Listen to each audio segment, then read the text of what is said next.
All right. Oh, gosh, we got to turn everybody down. Okay. Hold on. It is chaos at the barn in Zanesville. Turn this down a little bit more. It's good for business. Yep. All right, Sam, we're going to turn you up a little bit. All right. All right. I don't have those dulcet tones of Aaron Sprague, unfortunately.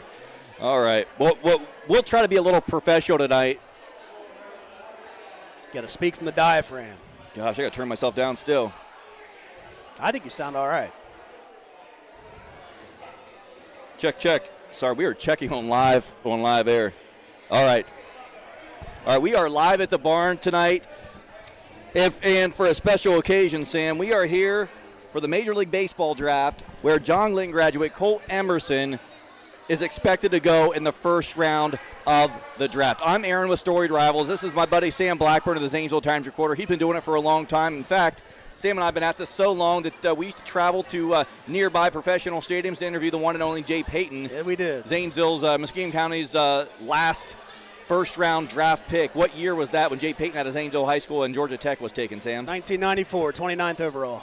All right, 29th overall, Jay Payton. And Colt Emerson trying to be the next Muskegon Countyan to go first round in the Major League Draft. We have a lot to get to for sure. It has been an absolute great turnout here at the barn in Zanesville for this watch party. Now, Colt Emerson and his family themselves are not here, but we can show you where they are. Check this out. Hold on. They are in Cambridge at their own party right there. There they are. And we'll cut away because I didn't let my camera guy there know we were live yet. But we're going to cut back. But that's where Colt Emerson is right there in Cambridge doing his watch party with just really close family and friends. And then here's our watch party here. I probably need to move this camera, but I'll show you this perhaps. Here's our crowd here. Great crowd here at the barn in Zanesville. See a little bit about what we got going on. But, Sam, first we got to thank all of our sponsors tonight. The barn for hosting us. Shriver's Pharmacy with 1 million locations. We have Muskegon Valley Health Centers and also Florafino's Flower and Gifts. And we'll talk more about all of them coming up more as we get into it. But this draft is moving along fast. You know, people were asking me, how fast does a Major League Baseball draft go? And I said, well, I don't know, as quick as the other drafts, as right? Quick as TV wants them to go. Right. Gets right down to it. Right, so right now we're on the 8th pick overall, Kansas City coming up. And from what we've been told, Colt Emerson can go anywhere really from 10th 10 to 29. Yeah, well, we've heard 10 to 29. We've also heard the bottom is in the 30s with potentially the Reds. Whatever pick the Reds have in the 30s. That'd be 38. So we are excited to hear. Let's cut back here to us here. We're a one-man show here. Hopefully everyone likes my MLB hat. Busted that out just for tonight's event because we don't know what team Colt's going to, and obviously we're all going to become fans of that team once Colt gets selected. So you got to wonder, Sam, how did Colt Emerson get here? A lot of hard work for one, and a lot of commitment by his family. You know, the money you have to spend just to be able to travel at the highest level that he travels at. I mean, you're talking every weekend basically, at least 75 to 80% of the weekends in the summer where you're going around all over the country and playing. I mean, that stuff's not cheap, you know, and you're hoping it pays off in a scholarship, you know, in most cases. In his case, I mean, he set a different bar for himself, you know, and it's like, you know, he's an example of what you can do if you put that time in and you have that kind of talent and you have that kind of backing, you know, and he's got a lot of good people around him with some advisors and things of that nature. So, I mean, he didn't get there by accident. It's a work. I mean, it's you don't just show up and be Colt Emerson. You got to do everything you have to do to be able to get there, and he's got the entire package in his favor. He does, and some people, you know, well, a lot of people don't understand what it takes to get there because we see a lot of good baseball players. Sam, let's be honest, we see a lot of good players. Oh yeah, but we don't see professional baseball players. Right. He has those intangibles that were identified when the kid was 10, 11, 12, and then playing for Team USA twice. He has been identified as a guy that just has it in his DNA combined with an unbelievable work ethic. I mean, he was playing for the Muck Dogs. Muskegon County Muck Dogs travel team that Todd Whiteman started, well, it's been 10 years ago, right, basically? Yeah. I did a story on the first one where they went down south and won a ton of games in Myrtle Beach, I think it was. He was 7 years old playing with this team and playing up with a bunch of older kids. I mean, you knew right then and there by watching this kid play that this kid was a different breed of cat, you know? We just don't produce guys like this around here very often. And I think that's an example of why you see so many people here tonight. I mean, this is unbelievable outcry and outpouring of support for this kid, and I know we all wish he's here, but he's going to have a great time with his family tonight, and I know he'll be happy. Absolutely. Yeah, I mean, what a turnout here locally. We wanted to do something for Colt. We didn't, baseball, spring sports in the area kind of just goes really quick and not the hype that high school football receives. So Colt kind of flew under the radar for a long time, and if you remember, his freshman season was 2020, got wiped out for COVID. His sophomore season, I believe he was injured the whole year, sat out. Hurt his shoulder. And then even junior year, so many games got rained out. Oh, yeah. People just really didn't get to see him locally as much. Then his senior season at John Glenn, MVL Player of the Year, Ohio Gatorade Player of the Year, earned all the accolades. And when you see him play, you just know he's different. I don't know what else to say. You see him swing the bat, all the different things. We have interviews actually coming up. We've interviewed Colt. We've interviewed Colt's parents. We've interviewed Brad Barkley, the head coach of the John Glenn Muskies. And we have talked to Todd Whiteman. We have an interview with Todd Whiteman. Todd is currently in Florida right now in Plant City, where his son, Tice, was just at the Top Gun football camp, one of the most prestigious in the country. And he did a hell of a job this weekend. Yes. He told me last night they'll be sitting in front of the TV at 3:30 today waiting on this draft. So, Whitey, if you're out there, I know you've got a big heart going for this right now, buddy. Yeah, hopefully you're watching. And I apologize for our really thrown together setup here. By the time we got here, there was nowhere to set up. That's how early people were here. We gave away 100 free T-shirts to kids and whoever wanted them. And then we're also raffling off a free raffle, but we're giving away 50 Colt Emerson autographed Team USA cards that Colt autographed himself yesterday. And that's a pretty big deal. If you guys are collectors and this kid's a first-round pick, I don't think you need to know how much that's going to be worth someday if he makes it. So, I mean, that's a pretty big deal for whoever gets these kids, And luck, Sam, we just wanted to come here to celebrate Colt. Yep. I'm not going to talk stats. I don't know all the Colt stats. I don't know all the in-depth stories of his illustrious amateur career. All I know is he's 17 years old, and hopefully by the end of tonight, he's going to have a destination of where to start his Major League Baseball career. Of course, he has the full ride to Auburn. He was at Auburn this past week, starting classes and doing those things, just so he had all of his options on the table when he had to make a decision about what his next steps are. But yeah, it's coming at him fast. It's been a busy week, but you know what? Talking to him, he loves it. I mean, this is what he lives for. He is a professional. He's exactly what you want in an athlete, He's a very gracious, very humble young man, but he's got that side to him. It's like, I know I'm a pretty good player here. I know I can hold my own. I'm the kind of guy you can win with. And I think he's a competitor, man. He's going to be a guy that's going to rip your heart out to win a game. And I want one of those guys anytime I can. Whoever gets this kid's going to get a special. They're going to get a special kid all the way around who's willing to do what it takes. He's going to work. Let's go again. Let's go over to Cambridge now, where the Colt Emerson private party is going on. There you see his brother Brady, his mom Stacy in the front row, and there's the man himself walking in. Colt Emerson sitting in the front row. Gosh, so happy for that family. And I think that's what's unique about the community. Yep. It doesn't help that they're all great people, but there's no jealousy. There's just such utmost support, and it's been that way forever. From Jay Payton to Kevin Martin, our professional basketball athlete. Yep. This community supports those people and really embraces them, and I can't tell you how many of these kids would probably be willing to wait for the 23rd pick to see him go to the Cleveland Guardians. Oh, I mean, no doubt about it. I mean, I'm sure we got a friend that lives out in Ashport like him see him go to the Pirates, but I don't think he's going to fall that far. Right. I mean, he's worked out for a number of teams. Again, you see him live there in Cambridge. Let's cut back to us so you can see our beautiful faces in Zanesville at the barn here in Zanesville. Colorado up now with the 9th pick. If you do want to watch the draft live, turn it to ESPN. It's on ESPN1, the first round. And this is the kickoff to All-Star Weekend, which is always amazingly fun. And I wouldn't be surprised if one day Colt Emerson is a Major League All-Star. Looks like Chase Dollander's off the board, Tennessee pitcher. All right, so we're getting to the nitty-gritty here. Colt told me the other day it could be between 10 and 29 most likely. So right, so some of the teams he's worked out for, the Braves, the Rockies, the Guardians, the Mariners. The Yankees really like him. The Cubs like him. And he has toured all of these facilities and worked out for the GMs and the coaches. And he's really put in the work. But here's what we want to do next. So let's take a break. Sam and I will stop talking. Let's show you the crowd again here at the barn. There's the crowd at the barn. A lot of people here. And we're back on us. We're going to take a break. We're going to let you hear an interview I did earlier this week with Stacy and Jamie, the parents of Colt Emerson. Let them talk about the journey they've had with their son, what it feels like for them, and what you're going to notice, guys. The most humble family you'll ever meet for a kid that's as good as Colt is.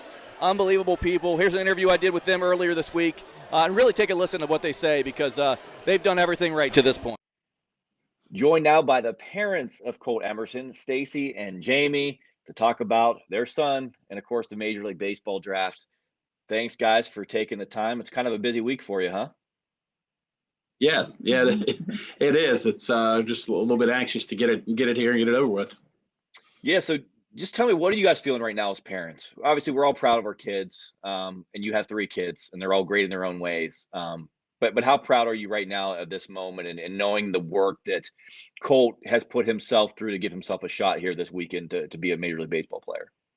Yeah, certainly. It's been a long road. And I guess we're still in that mode of keeping our head down and keeping our nose to the grind until this thing is official. But I mean, we're super proud. I don't think it's going to set in probably till Sunday night or maybe Monday morning, something like that. But Stacy will tell you, we're super proud of the way the kids listen and the way the kids have always worked and gone about their business.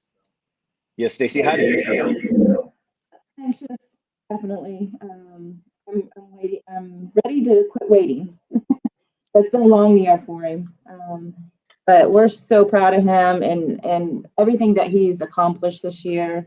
And he's just a driven, competitive, smart kid. You know, I mean, all of our kids are, but we're just so proud that he's achieving his dream. How do you feel inside as a mom? And I know you from the football. You're the photo mom. I think you like to take photos, but the other part of that, it keeps you busy. So you're not sitting in the stands and getting antsy. So how are you kind of handling that yourself, being the one that's always just a little anxious about it? I mean, you have to be feeling a lot of things right now inside. I am, but I'm kind of at peace right now because he's done all he could do. You know, he finished out his year, USA, did all the circuit stuff last year, had a great spring. Did workouts the last couple of weeks, went to the combine. It's over. He's done what he could do. So I'm kind of at peace with it.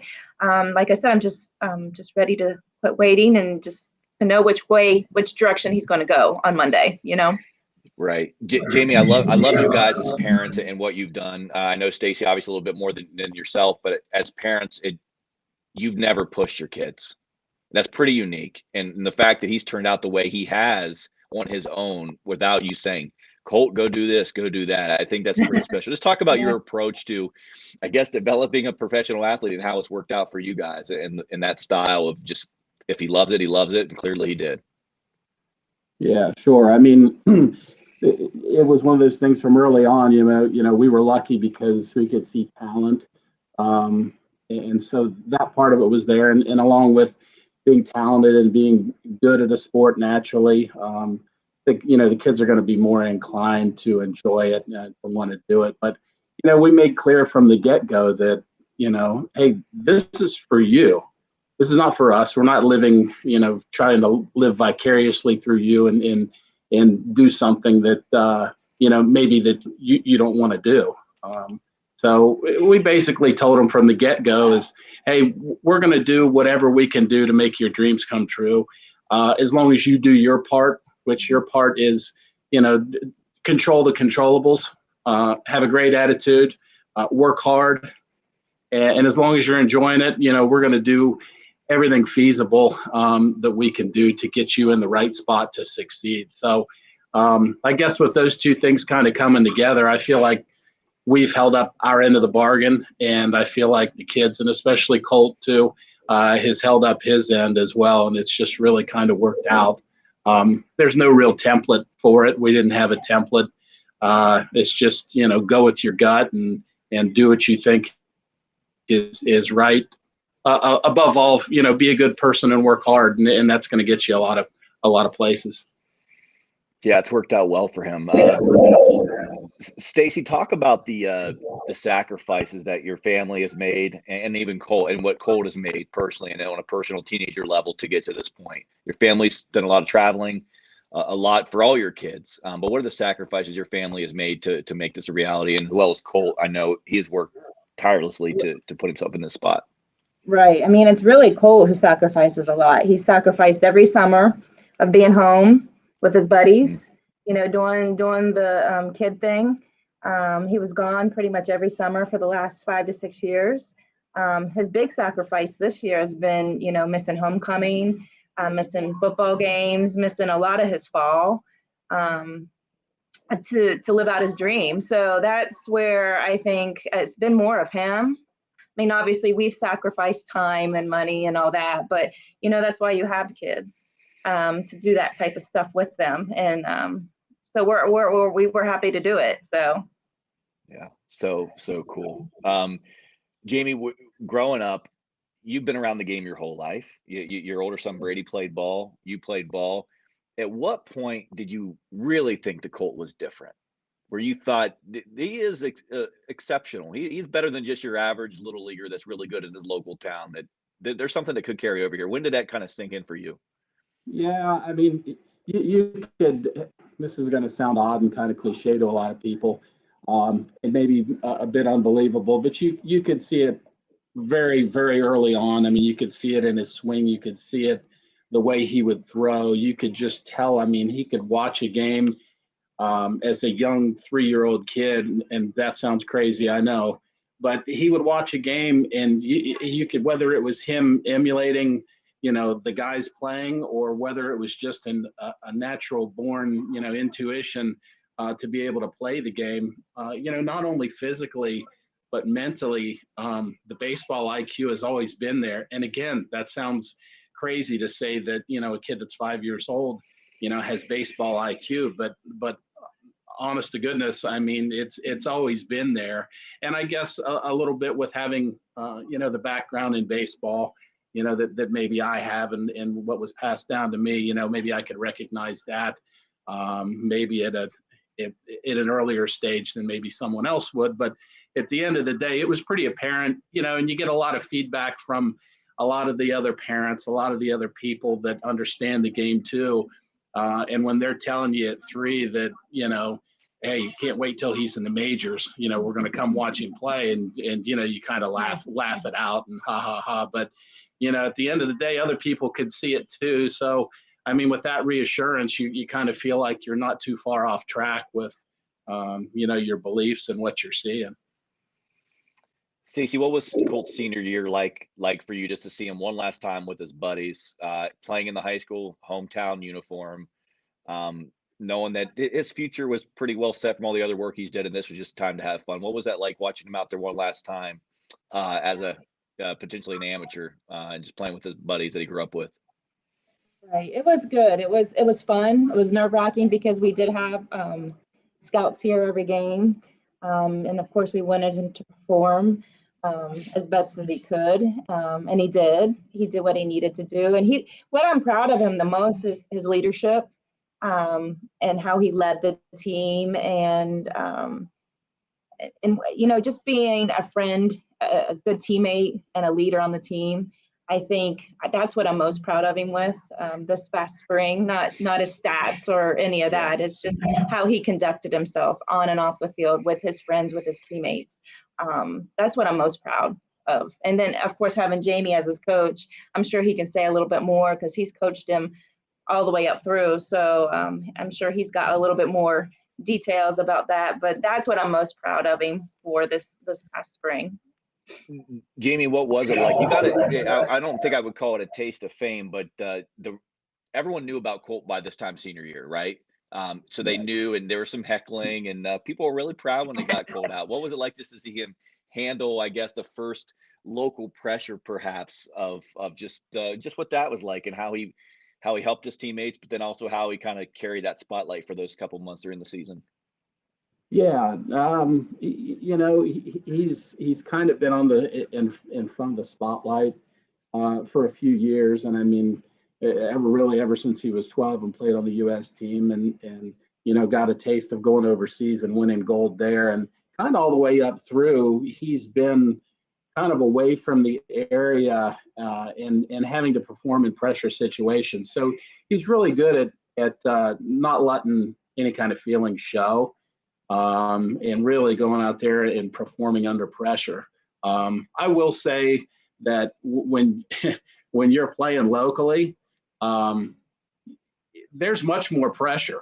because at the end of the day, there's a lot of people around who for years hadn't seen him play, and they hear tale of this or that, and they're expecting 4 for 4 every game with 400 runs and no errors. And at the end of the day, it's not that easy. It's a tough game. We all know that. So the pressure was probably a lot more. He probably wanted to produce and be this be the guy that 100%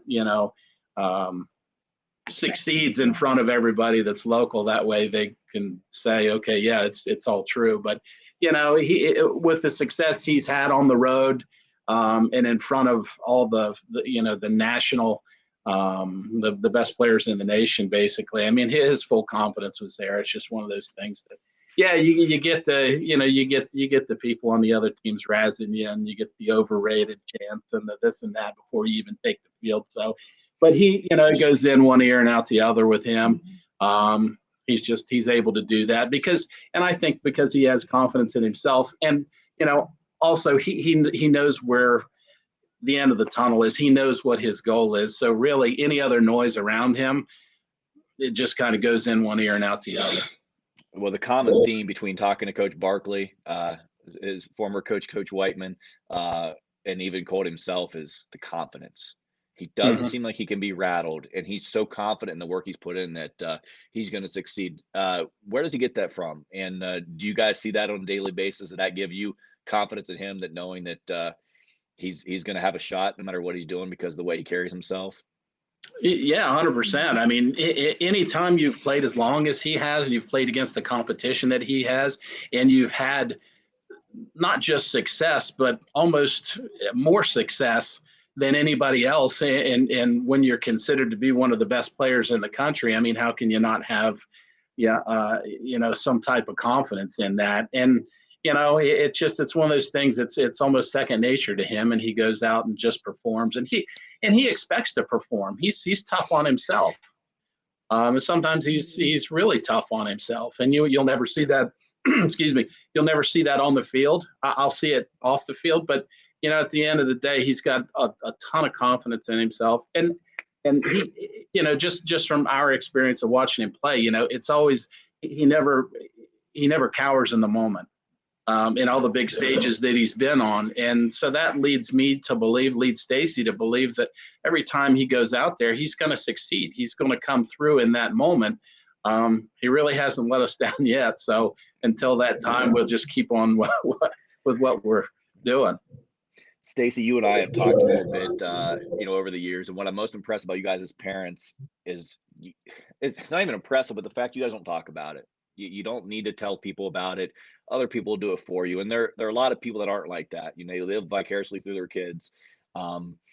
This is your time now to talk about it, to boast about it. Stacy, how proud are you of Colt?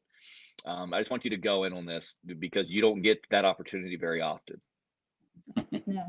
Oh, don't get me wrong. I would love to shout it out to the world all the time, but we are quiet people. We're not boastful people. We're about actions, obviously, and how he performed it's all through his actions, and so I can't even describe it. I really can't, because he's just had such an incredible journey, and it hasn't been perfect. I mean, he's had ups and downs like everybody else. I mean, he's gotten through them, and maybe not they weren't huge, but there's some things he's had to work through, and we're proud that he has. And I there's really no words. I really can't. I'm just so darn proud of him and what he has done, and how he is just as a person. Well, I really am.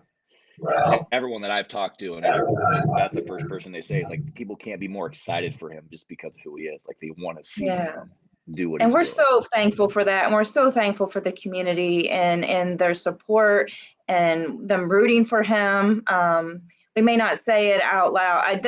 This would be a chance to say how much we appreciate that. And we appreciate everything, all the kind words, all the support. you, everybody else, the media, and our friends and family. I mean, we've been getting texts the last couple of days. People are praying for him and cheering him on, and and we just love that. We really love that. That's awesome. And, I know you've been preparing for this for a few years, or hoping it would happen.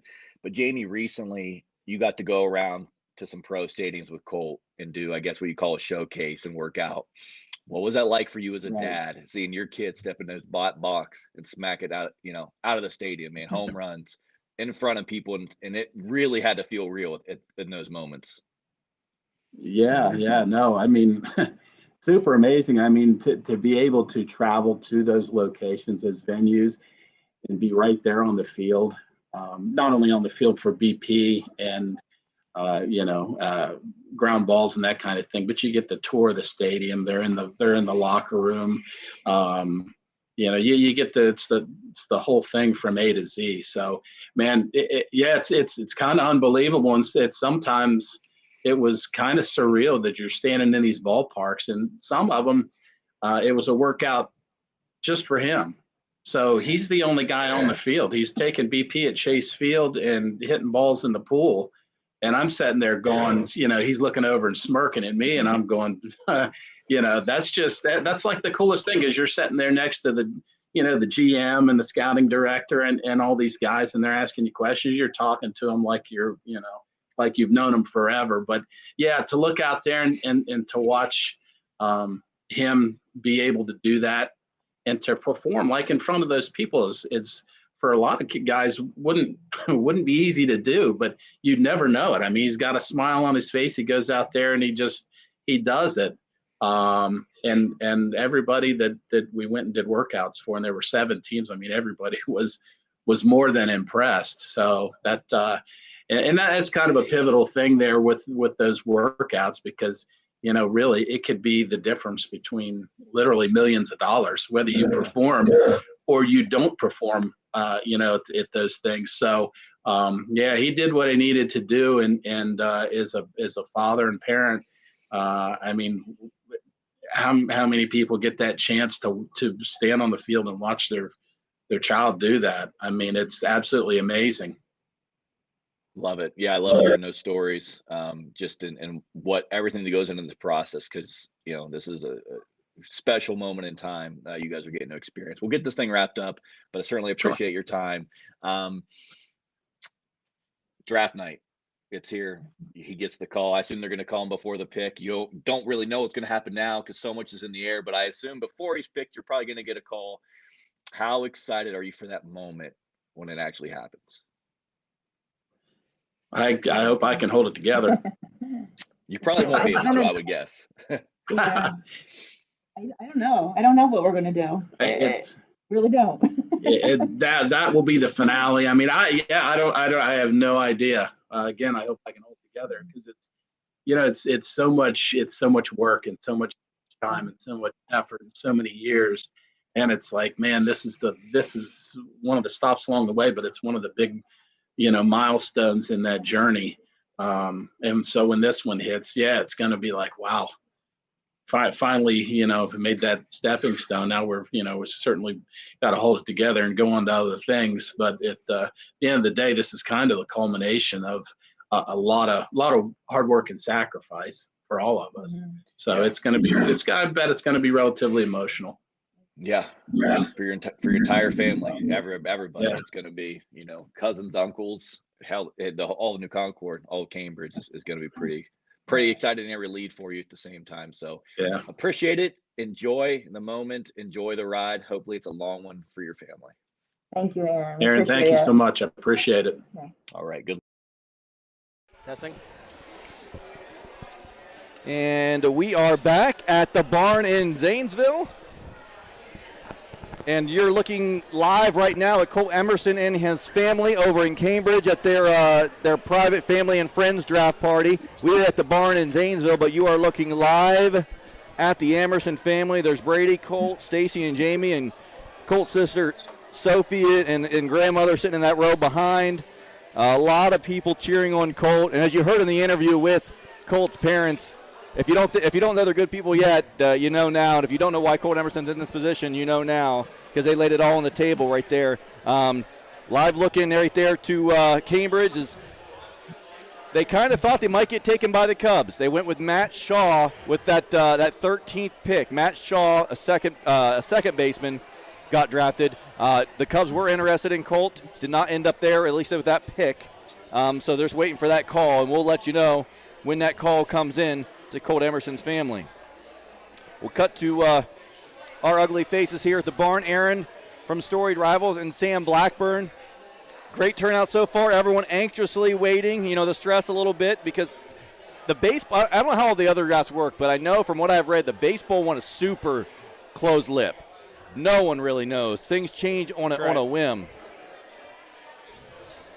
There's a look at the crowd here. We got a big table of John Glenn Muskie youth right beside us. They've been here for a long time, waiting for this moment for their new future favorite player. And we've given away over 100 T-shirts, 50 baseball cards via raffle. Colt signed all those cards for us yesterday. I wish we had more, but the way we gave them away tonight was just via a raffle ticket, a free raffle ticket, and that's how we gave out those cards. Special thanks to our sponsors. You see them there on the screen. The barn, of course, for hosting us here. The barn on Linden Avenue. Great place, great food. Also, Shriver's Pharmacy, your locally owned hometown pharmacy with locations all over Zanesville, McConnellsville, up north. So if you need to change your prescriptions to a more convenient location from the big box pharmacies, Shriver's Pharmacy is the way to go, and they have a very easy transfer policy or transfer in order to get your prescription transferred from your current pharmacy over to Shriver's. The Boston's up here at 14. This could be a haymaker for us. All right, we're back on in with Colt's family in Cambridge to check them out.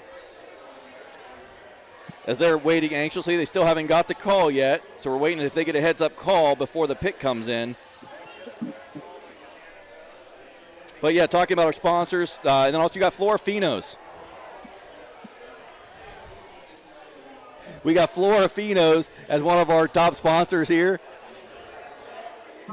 They're locally owned also. They're on Maple Avenue in Zanesville. And Sam, when you have a lady in your life, Florafino's makes it easy to pick up some flowers. I agree. You don't overcomplicate it. You know what you do? You call them up and say, I trust you, you're the experts. I want to spend $50, make me something pretty. Let me know when it's ready. Just buy a couple Reds tickets. Easy. And then get the Florafino's. Yeah, I mean, well, right now you could buy a couple Reds tickets. I will tell you. Couldn't buy parking for that right now. You couldn't. You couldn't. Let's cut back live over to our crowd here at the barn. The draft is currently on pick 14.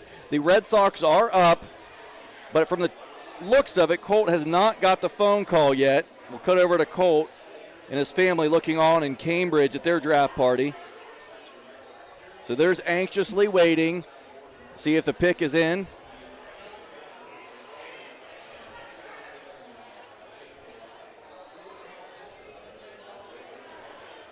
Here we go. There's Big Rob. So we'll go ahead and announce this one live for you to see what happens.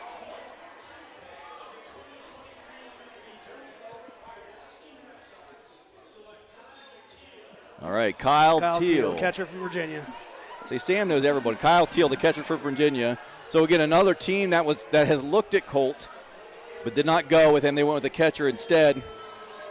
But what I was getting at too, Sam, was the fact that I grew up playing baseball. I enjoy baseball. It got too slow for me with my old age. Here's what I love. I love the pitch clock, which is cool. The pitch clock has really sped up the game for me. I can watch it. And then also, of course, the Reds being the Reds right now. Yep. The Reds have got a lot of local people excited, just like the Indians have in the past years. I am the glass half empty type of guy, and I remind people it's just the All-Star break. There's a lot of baseball to be played. Let's hope they can hold on. But don't get too worked up just yet. Breathe, but enjoy it because it's been a long time since they've been any darn good. It is a marathon. It is. It's the oldest used cliche in all sports, the marathon, not the sprint. But, hey, at the end of the year, though, every game matters. It's when you end up losing a playoff spot by half a game at the end of the year, the first thing you do is think back to all those games you let get away from you. So. No, yeah, I mean, every out, every inning, every run counts when you're coming down to chase that pennant, no doubt about it. The other sponsor I didn't mention, Muskingum Valley Health Centers. I don't know if you've noticed or not, but these things are popping up everywhere. They're really a great option for your family's health care. They have they have your pediatrics doctors. They have dentistry. They have addiction doctors. They have it all. They have your whole gambit, and they have locations in McConnellsville, a couple in Zanesville. They want to Coshocton, Cambridge. So when you're looking for a doctor or for your medical needs, MVHC's really become a great option here in this area for your doctoring. Let's check back in with Colt Emerson. And there is Colt and his family again at their Cambridge watch party, just kind of hanging out. I'm sure they already did all their eating early, and now they're just kind of waiting anxiously. I would imagine there's not a whole lot of appetites over there right now. Oh, gosh, no. Hey, I remember, I'm dating myself here, but I was at Kevin Martin's draft party when he got drafted by the NBA and Sacramento Kings, and that was an excruciating couple hours for people in that family that just were sitting on the fence. You know, Kevin was down in Florida, and the family's all there at Buffalo Wild Wings up in Zanesville, and it was unreal when that happened. I mean, words can't possibly explain what the feeling you get going through you when you hear that name called, and that's something I was trying to tell Colt the other day. So I told him, this is all over, man. You only get to do this once. It's going to be one of the greatest feelings you ever experienced. So we're very fortunate around here to even have this, you know. 100%. I mean, it has been extremely special to be able to see this process, and the fans that have showed up here from the New Concord area. You know, I had some people reach out and say, why are you doing it in Zanesville? I said, there are Colt Emerson fans everywhere. No doubt about it, man. That's the thing about the MVL. You know, the thing you can say what you want about the MVL, the Muskingum Valley League, but that is a stick-together, thicker-than-thieves kind of league, and it wouldn't matter where Colt was at. Colt could be at Riverview, it could be at Meadowbrook, it could be at Coshocton in the new schools. People, I guarantee you there are people all over the league that are watching this draft right now that just want to hear his name called and see what the reaction is, you know, and that's a great thing. I mean, it's not like that everywhere. You know, we're very blessed around here in that regard. The White Sox now with a pick. Let's cut to the Emersons again here in Cambridge. Jacob Gonzalez, a shortstop from Ole Miss. So another shortstop was taken. All the college kids are going off the board first. That's the trend. It is. I mean, Colt's 17, but that's also why people love the potential of Colt. And also with any draft, anyone that's watched drafts over the years, if a team likes the guy but thinks they can get him later, they might wait till later to try to take that pick. But again, our crowd here in Zanesville, you see all the different people here on a Sunday night in July. What a night it is.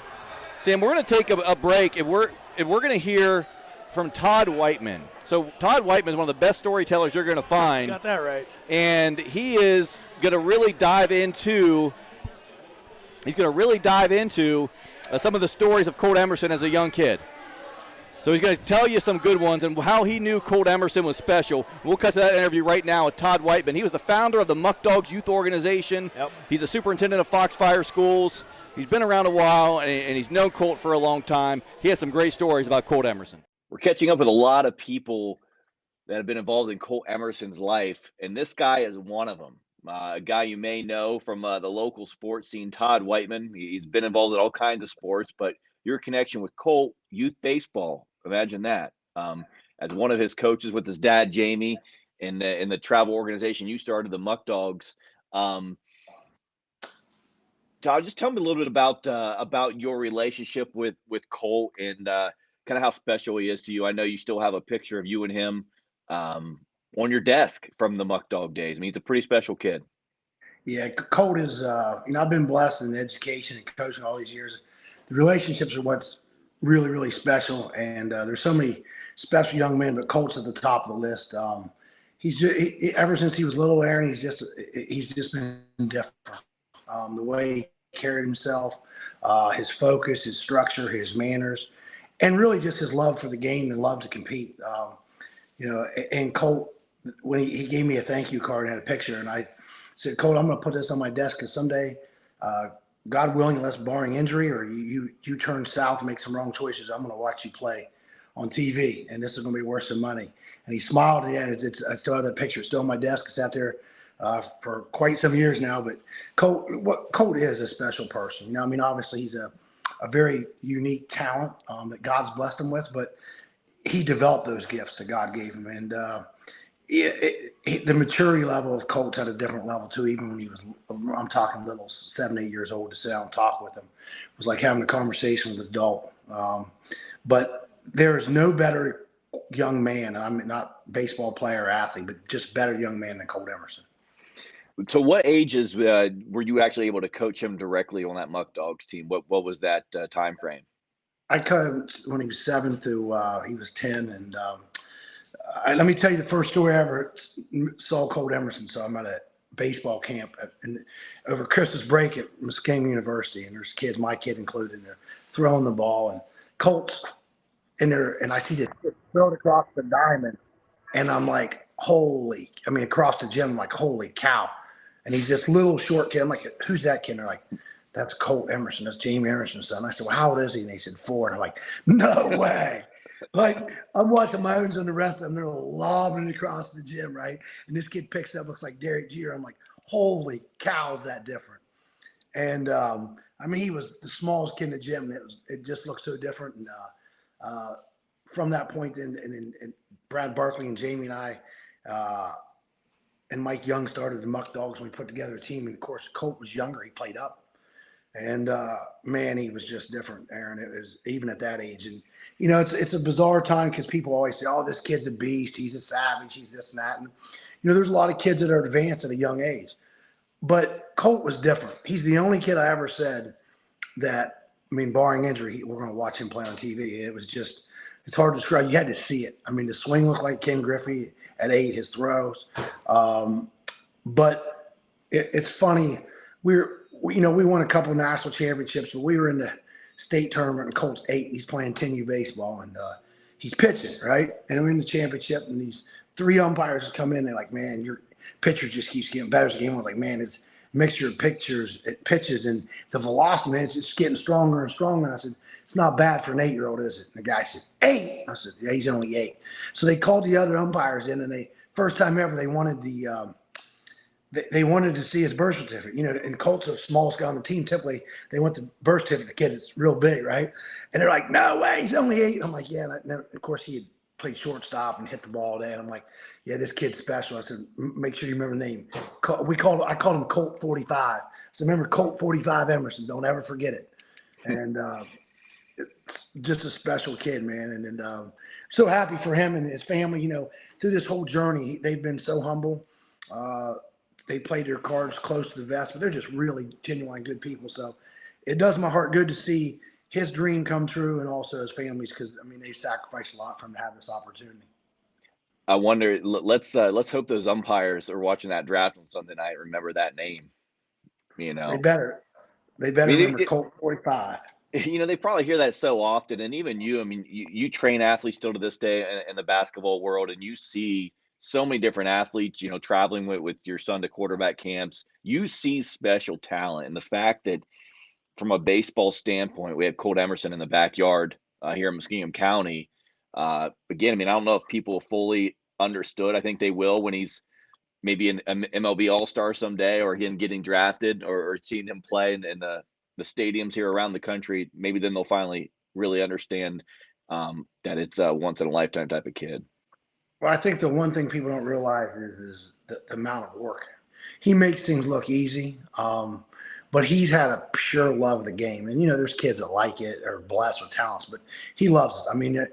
I remember sitting one day and we were in his barn, and he has a batting cage in there, and he's hitting. And Jamie and I were just talking, right? And the other kids are running around, and Colt comes on the other side. His hands are just dripping with blood. And he'd been over swinging for 2 hours, just swing after swing after swing after swing. And I'm like, oh, my goodness, Jamie. And he's like, he does it all the time. and I'll tell you a story about his love for the game. I've shared this with him and Jamie and Stacy. And Jamie saw it so many times that he probably doesn't even remember it. But we were playing the last tournament season. We played 52 games, and we mercied his team, and we had about a 3-hour wait between this other game being played, who we were going to play in the finals. And it was like 96 degrees. And all my kid included, they're all underneath the tree eating popsicles and running around squirting to their water. And Colt's on this empty diamond. He's got a bucket of balls there, and he would throw them up, and he'd hit them. And he'd hit them over the fence. He'd hit them all over the park. And he'd go with that and then pick them up and do it again. Drenched in sweat. for 3 hours, right? So I bet I watched him hit 50 balls that he threw up, and hit him over the fence. The very first, we were the visitors. The very first pitch he left the game, he hit over the fence, and I'm like, but he loved doing it. So I share that story with you and the people out there. Nobody made him do that. He just loved the game. I mean, it was the hottest day I can ever remember in the summer, and he's just throwing up, hitting balls, and chasing, do it again. No dad, no parent, no coach, no batting cage, just him and a bucket of balls, and for the love of the game. And I think for the people that say, well, he does make it look easy, and it looks different. But if you know how much time he's put in and how much you wouldn't think it's easy at all. You'd realize just how hard it really is. And that speaks to him and his love of the game and his commitment, his focus.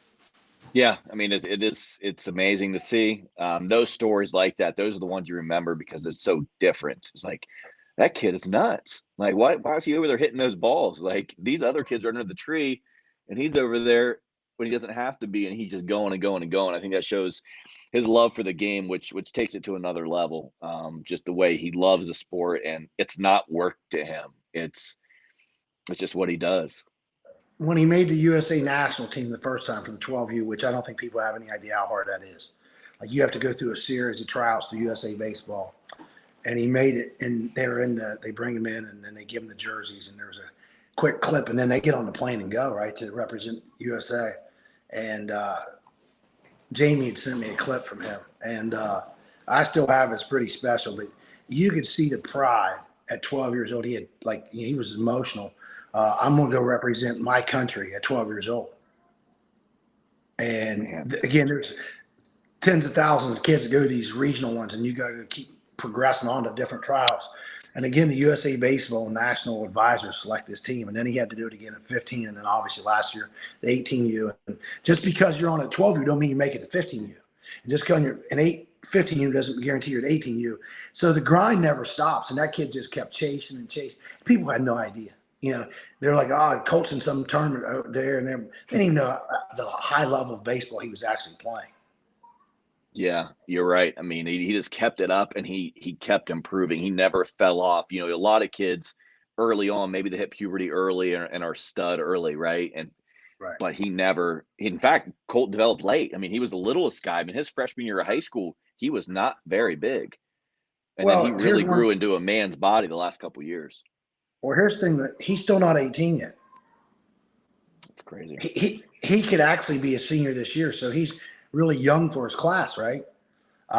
And the fact that you take that with his skill level and where he's going to be at the projection, I mean, he's a can't-miss kid. And this is why he's not – obviously, at that level, everybody can hit it and run and have the BLO exit and all that good stuff. But they don't have the focus and character, to do that every day, because now it becomes a job. It's every single day, and – if you don't perform, they just get rid of you. They find somebody else. So there's high stakes. So there's kids that think actually this is the blessing. Like, he's worked so hard to get it, but the work journey's just now start. Oh yeah. But the one advantage he has over everyone else is his mental toughness and his focus, and then his humility. Colt's not a kid that's going to go blow a bunch of money and run around and live this lavish life. Colt's going to be dialed in because he has big goals and dreams. Yeah, from talking to him, it sounds like he is more dialed in than ever, that he's ready to get to work. So that's exciting. Hey, do me a favor. When the draft is Sunday, here's an idea for you. I want you to make that picture of you and Colt. I know you have your own kids you love to death, but on Sunday for the draft, you need to make your profile picture the picture of you and little Colt, and celebrate what that journey's been like. I've got it right here on my phone, and God brings certain people in your life, and all those young men I was fortunate to coach, but Colt and his family are really special people. And I think the one thing is Colt knows who's really in his corner and who's not, and when he goes in this journey, there's going to be a lot of people, a lot of crabs in the bucket, right, trying to pull you back down in the bucket. And Colt is so mature and so focused on all that most kids don't even have those discussions. And I'll proudly be, I've got a claim to fame. I want to see a Major League Baseball game in every stadium that Colt plays, and that's on my bucket list. Good list, man. Well, I appreciate you telling the stories. Those are the things that make you smile. So enjoy your time down south, and we'll see you back here in Ohio. And tune into that draft. We'll see where Mr. Emerson ends up. I can't wait, buddy. Thanks, Aaron. All right. Take care.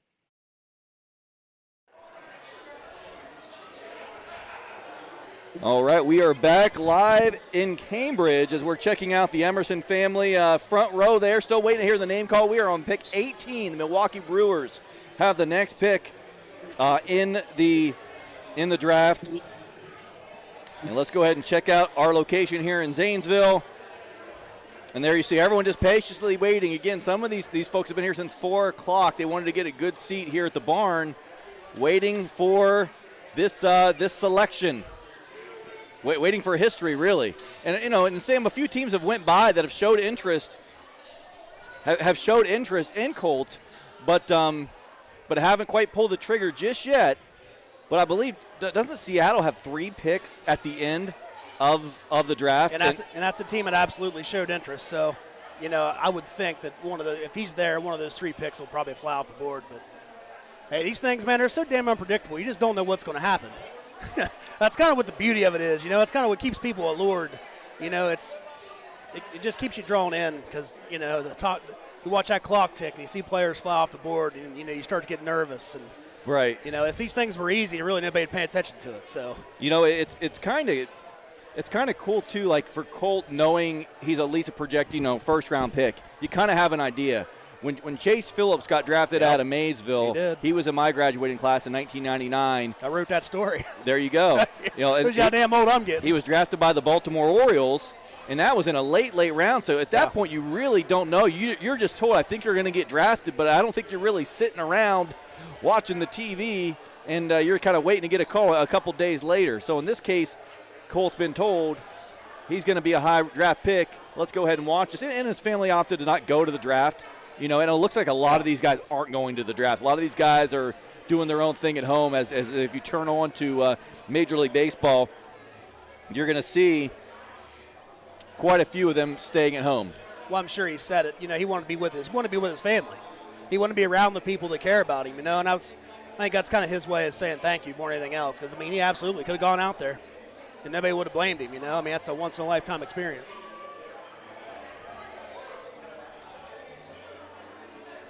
Now, Chase Phillips, going back to, I mean, he would have been, well, you had Jared Kubik was drafted from Rosecrans. He played his college ball at Ohio University. Dusty Schroyer got drafted from Tri-Valley. He went to Cincinnati, played for the Junior Pioneers. They noticed him over at Johnstown. And he had a really, really good game over there, and that was a big reason he got drafted. And, you know, obviously those guys never panned out. But, I mean, Chase made it as high as, I mean, he went single A. He was at Bluefield before he hurt his shoulder. So, I mean, it was you talk to him today, he'll be the first to tell you it was an experience that, you know, he'll always cherish. Even though he didn't make it, it was still just an honor just to have the opportunity, you know. It was. I mean, and he gave it a shot, and gosh, he's played for the Senior Pioneers forever. And he had pro tryouts after that, after he came home, and was still throwing low 90s. That's back when if you threw low 90s, that was still throwing with good velocity. And I mean, now that's what soft tossers are throwing, unfortunately. But, you know, the Brewers are officially making their pick. Brock Wilkin, third baseman out of Wake Forest. Another college guy. I haven't been paying attention that close. Have any high school guys went yet? All the middle infielders so far, all the infielders so far have been college kids. So I just put on Twitter a minute ago that, like, once the college kids fly off, that's when the high school shortstops will start flying right behind them. So I'd be curious now to go back because, you know, there's that conversation of, do you go to Auburn? Do you play college ball if you don't get picked where you want? Or do you go pro? Like, so I wonder where these guys were projected at a high school, if they were projected at all, right?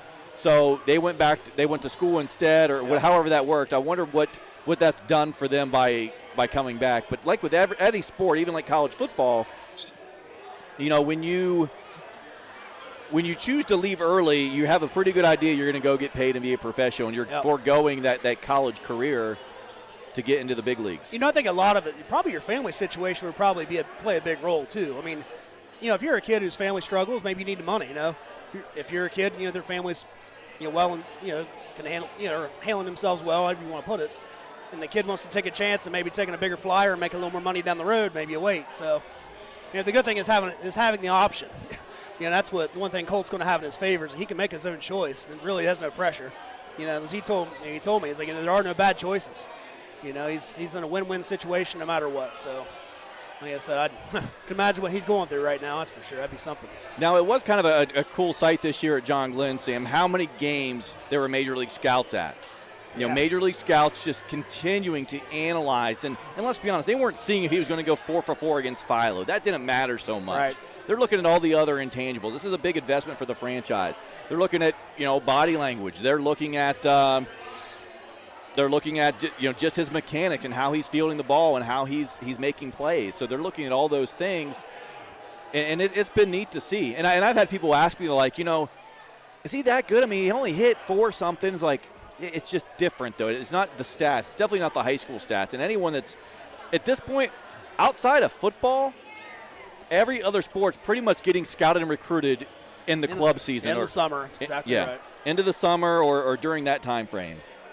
They are not really getting recruited out of their high school career. Let's cut again over to Cambridge. Check out the Emersons again, just kind of hanging out and waiting for the call. That's Brady on the left there in the front row, Colt in the middle, waiting. If you've ever seen Colt in person, when he was a freshman in high school, he was a little guy, and I'm like, this is the kid everyone's talking about. And it just shows you what I know, because I'm just looking at his size. They were looking at his mechanics, and guess what? He grew into his body, and he is a man's man right now. 6'1", 6'2", 195. I don't know where he gets the height from, because, I mean, his whole family's shorter people.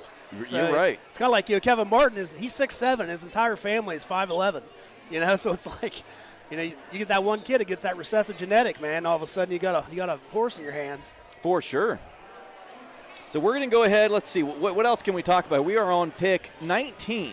We're on pick 19 now. A lot of mock drafts have Colt potentially going 23rd to the Guardians. So at this point, are we holding out hope that that's the pick? I know the Rays were also interested too.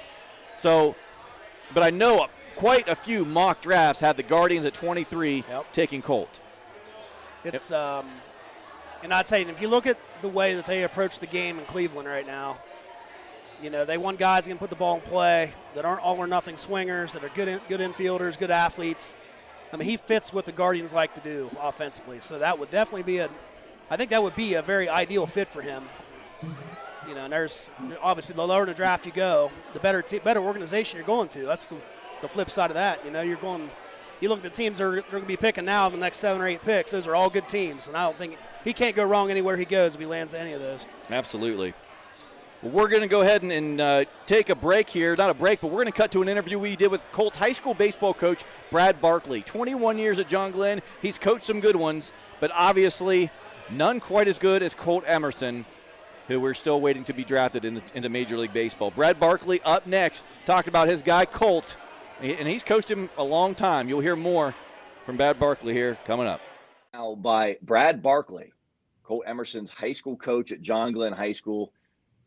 What's it like for you right now, Coach? Just even sitting here talking about this. You've been a head coach for how long at John Glenn now? I just finished up year 21 as head coach.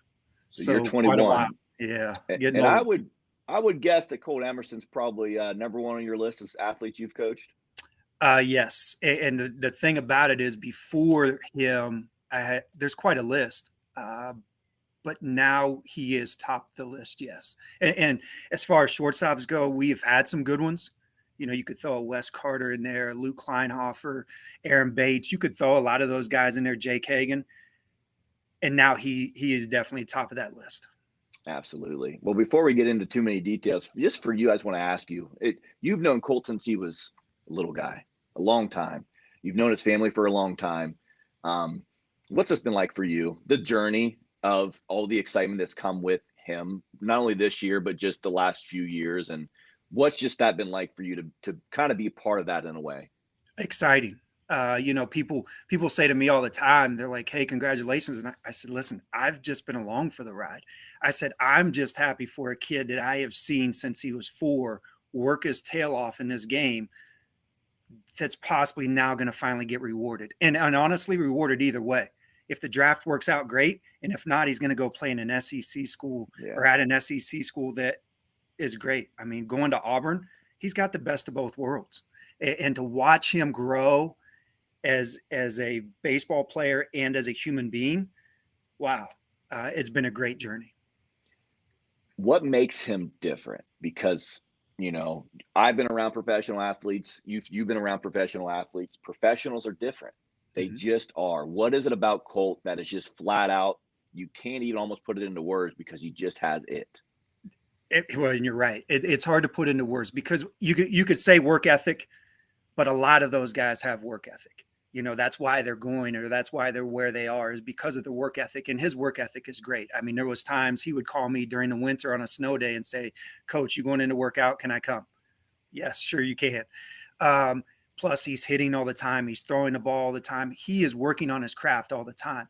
But what has made it easier for him and to talk to people about him is he's a great kid. So while he wants to step on the field and beat you as badly as he can, he also is very humble in the fact that if he does beat you, he's not going to rub it in. If he hits a home run, he's not going to give it a bat flip and trot around the bases, you know, showing you up. He just goes out and does his job with that quiet arrogance, um, Right. but with humility. What's it been like to watch him play? Because again, you're watching a professional baseball player in your dugout stepping in that box in NBL baseball. And it's like watching a professional at age 16 and 17. What's that been like just to watch him go up and know, good luck getting this kid out because chances are you're not going to. At times, I felt like a 46-year-old kid standing down in the third base box, just waiting to see what he does. It's so much That's true. fun that every time that he steps in that box, it's what's he going to do?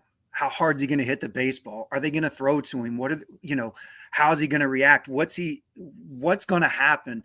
And the anxiety is just you're standing down there so excited for him, and you are like a little kid sitting at a major league ballpark watching your favorite player, wanting to see what he's going to do. Tell me about his personality. You mentioned, and he is unbelievably humble for as talent as he is, but he also plays with the edge. He wants you to know that he's there and that he's playing the game. Just talk about his overall personality, how it couldn't happen to a better kid, and then the fact that he is the ultimate competitor. Oh, he's so laid back and easygoing. And as we've talked, his humility is through the roof. He's so humble that it's not even funny. It's almost like you want the kid to be a little bit more arrogant than what he comes across. But that's what makes him him, and it's partly his parents. He comes from great parents that have formed him this way, and grown up in a household that has not allowed him to get bigger than life. But to watch him grow in his personality. A funny story: they were doing something in English class, and they were supposed to say their job in the next 5 years or something, a future job. And the teacher, of course, she wanted him to put Major League Baseball player, and he wouldn't do it. He said, "I'm going to put plumber." And she said, "What?" She goes, "A plumber." He goes, "Everybody needs a plumber." He said, "And if baseball doesn't work out, I might as well be a plumber." That's So, great. like I said, the kid, even in something that everybody in that school knows that he's going to possibly go do here at some point, and he still wouldn't admit it and he wouldn't say it. You watch him walk the hallways and you talk to other teachers about him, and it's hard for them to believe that he's going to go to the next level. And that speaks volumes for him and his character. It really does. I mean, I've always been impressed just that people know about it now that it's happening, but because his parents didn't brag about it on the internet and you didn't really put it out there, he just let people aren't really aware. And that's why right now we're trying to push it hard because now is the time to talk about it. Let's go ahead and celebrate what's happening for this kid and what's happening for the community and for John Glenn and everyone that supported him along the way. You have a unique relationship in the fact that you weren't just his high school coach, right? You got to experience Colt Emerson as a young kid with the Muck Dogs program and really see this kid is different. Tell me about that experience playing with him as a young kid and your experience with the younger travel ball once he got out of the New Concord Rec League and got in that circuit of let's showcase a little bit and what he was like as a little guy. I knew he was different way back. Let's go even to New Concord League when Jamie and I coached together and Blade and Colt played together. And every time he would get out, there was that edge, very upset about getting out, couldn't handle that failure. And then when he joined the Muck Dogs, there was still a little bit of that. I watched the turnaround and watched this kid grow up and knew he was very different when I watched him get on a bus at 13 years old to go play for Team USA. And I'm like, wow. He's getting on a bus to go to a foreign country, and without his parents on that bus, he's just going. And I thought, okay, he's grown up. He's ready for this. This is who he's supposed to be. And this is why possibly, or what made him different when he was younger and couldn't handle getting out, was that perfectionism, which caused him to work harder and to get a better understanding of this game, that, there is a lot of failure in this game, but yet he's going to work his butt off to try to limit that failure. But yeah, it's been a fun journey because, as I said, I knew even at 4 years old, he was different. Yeah. But nobody ever expected this much. The first time I ever thought draft for him or MLB for him was talking to a college coach who called me from the Big Ten and said, "Coach, hey, we got to get this kid to understand he can get drafted out of the Big Ten just as easy as he can the SEC."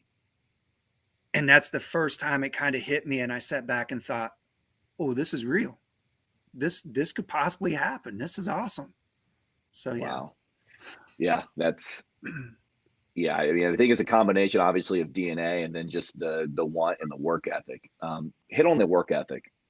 High school athletes, they work hard, they practice, but there's something different about going to the weight room at night when no one else is there and doing what you're supposed to do. Yes. You try to sell the weight room to a lot of kids in high school, and they don't want to buy into it. But coach, it's going to make me too bulky. I'm going to get this. I'm going to get this. He is bought into the weight room. And if you look at the kid and watch him play in his baseball uniform, his legs are different than everybody else's. I mean, he's already got a major league set of legs, and his upper body's going to catch up. But you're exactly right. Going into the weight room at 8 or 9 o'clock at night, and everybody else is laying around in bed or playing video games, that's made him different. That work ethic right there has set him above everybody else and allowed him to do the things that he's going to do. I think also, if you ask his dad's probably got so many things torn in his arm from throwing him BP at their house that he'll be lucky if he can throw here in the next 5 years, but he'd gladly go out and do it all the time. Yeah, he won't need to. He won't need to throw much after this. He can sit in the stands with a cold beverage and enjoy it and watch. I mean, and I'm going to talk to Jamie and Stacy later too, but just the fact, sitting there and being able to experience this now. I mean, how's that make you feel to know what they're getting to experience, and that being good parents has worked out for them? I'm happy for them. They've raised a great young man that just happens to have some great baseball ability. And that baseball ability is also benefited. It's also attributed to their work. We're live. All right, we are back here live. We are cutting away from our interview. Colt Emerson just got the call. We are live in Cambridge. St. Louis has the next pick, and then Seattle at 22. So we had to cut away because we are live. Colt just got the call. It's got to be Seattle here, right? Yeah, we think it's Seattle. We'll cut back to us here in a second. My good buddy, the Cleveland fan, wants Cleveland, just for the record. I doubt it's the Cards. Cards already have 2 shortstops.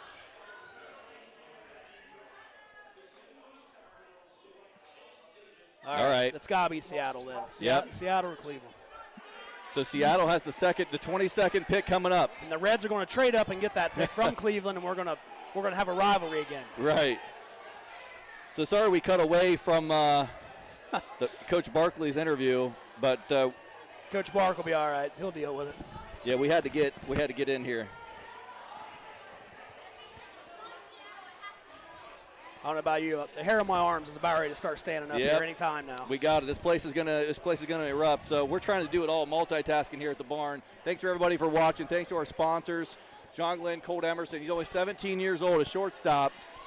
Major league dreams about to come a reality. Big league dreams like we have on our shirts that we gave away tonight. Achieve it, or believe it, achieve it is what we have on here. So a lot of little kids gonna see their favorite player get drafted here shortly. Colt's on the phone again. We're going to cut to Colt. He's on the phone again. Everyone getting pretty excited. You see Colt's mom. He got the call. You can see Colt's mom. Colt's on the phone now. Seattle has the next pick at 22, and then Cleveland at 23. So not sure which pick it is, but he is on the phone now.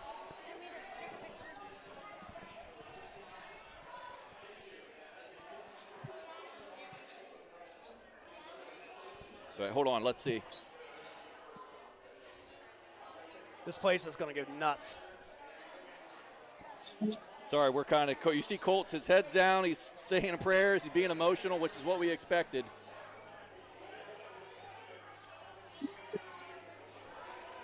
So he's just kind of waiting.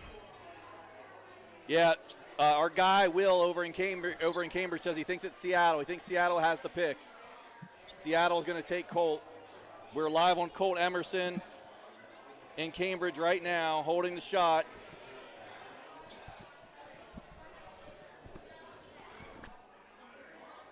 And we're just kind of waiting. We're just kind of waiting. Here's the Zanesville crowd. The Zanesville crowd waiting.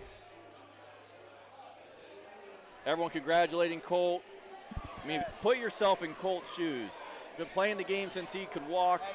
He's been told how good he was, for a long time. He's been thinking about this position. He's worked really hard to put himself in this spot, and he's waiting to get called. I mean, can you imagine what the things that's going through his mind right now? You work your whole life for something like this, and then when you finally see it's going to be a reality, I mean, I can only, as an athlete, you can only wonder what that's like. Yeah, you can only wonder, right? I mean, I've never felt it. No, we're just staying live. Thanks to everybody viewing online. We appreciate it. Appreciate you hanging out with us. We still do have our interview to play with Colt Emerson. We'll play it after he gets taken here. He has got the call. 23rd or 22nd to Seattle. We'll see the excitement as the name is called. So if you're watching at home and you have a TV nearby, turn it to ESPN and hear it be called. Obviously, we can't show the ESPN broadcast here. The pick is in. All right, the pick is in. So here we go.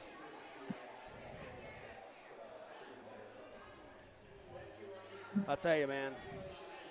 Can't say enough about the barn in Zanesville, man. They showed up. We're still live.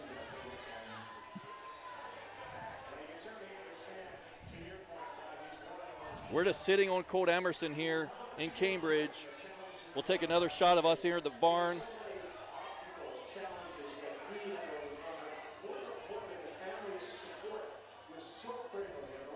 We're going to cut back to Cambridge.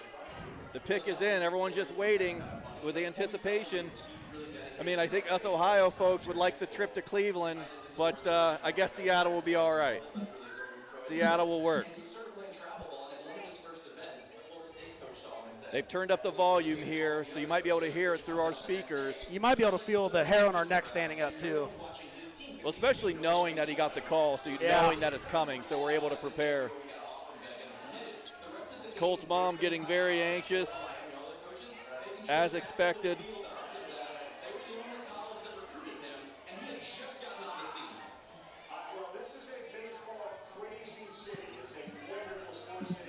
And we're just speechless. We're just waiting, guys. We're just letting you watch Colt's family. Nothing like dead sound, but hey, when you're all waiting on the same thing. Here he goes. The pick's in. Here we go.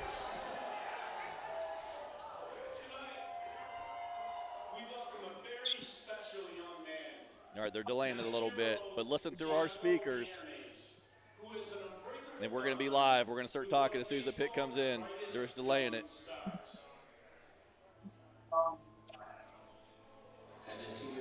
Oh, they're killing us. Oh, they're delaying it. Jesus. Great story about a little kid, but we're anticipating the call.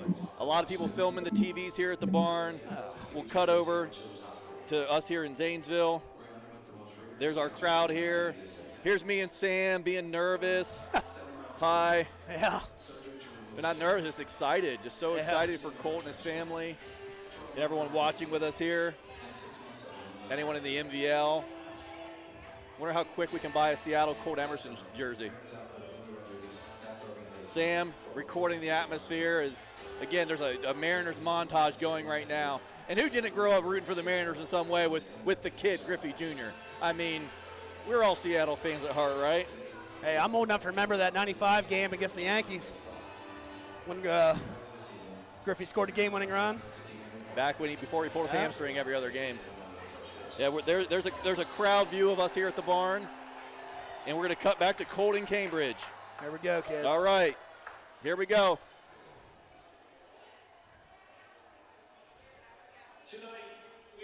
Turn it on ESPN if you want to hear it live, if you want to see it live.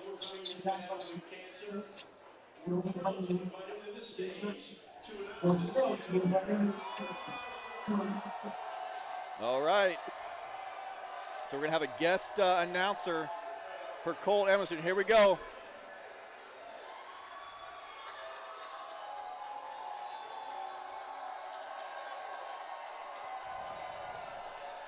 John Glenn High School. Are you kidding me? No kidding.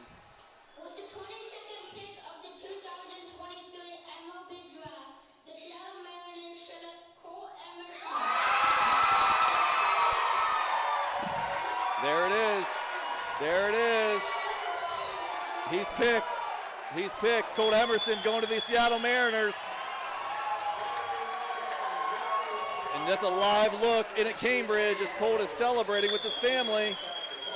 Hugging everybody, hugging his brother Brady. Everyone, all of his high school teammates giving him a cheer. Wow, we're here live at the barn. Everyone here is excited. Thanks for everyone tuning in live, checking this out. I think everyone has chills over in Cambridge. The Seattle Mariners. We're going to have a big fan base in Muskingum County, Sam. Oh, they better like fish. Wow, what a moment. And there he is, right on the screen. First round, pick 22. Oh, there it is. And they're showing, right now on ESPN, they're showing the live look in Cambridge on Colt's watch party. And there's his family, unbelievable. We need to share some photos tomorrow. Hey. You know, Colt.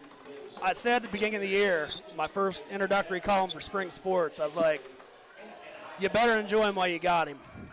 And I hope you did, because you get picked in the first round of the MLB draft as a position player, you're almost guaranteed with somebody to get an opportunity. You're going to get a chance. You're going to get a chance. At the big league level. This isn't a flash in the pan thing. It's a life-changing event for everybody in his life, all of his friends, all of his family. They're never going to look at him the same way again. Right. And it literally gives me chills just talking about it. That a kid from Zanesville, a kid that might as well be from Zanesville, gets this kind of an opportunity, man. It's unbelievable. You can't say enough, and we've been lucky. Our professional athletes are pretty special people. I mean, you can't say enough about that pick and about the opportunity for Colt. You better believe he has a big decision to make, obviously. What's he going to do? Where's he signed that dotted line, and where's he headed next?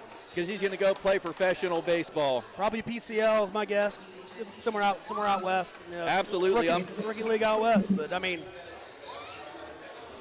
Sam, we're on us now here in Zanesville, and just can't say how exciting that is. Yeah. Just super, super exciting.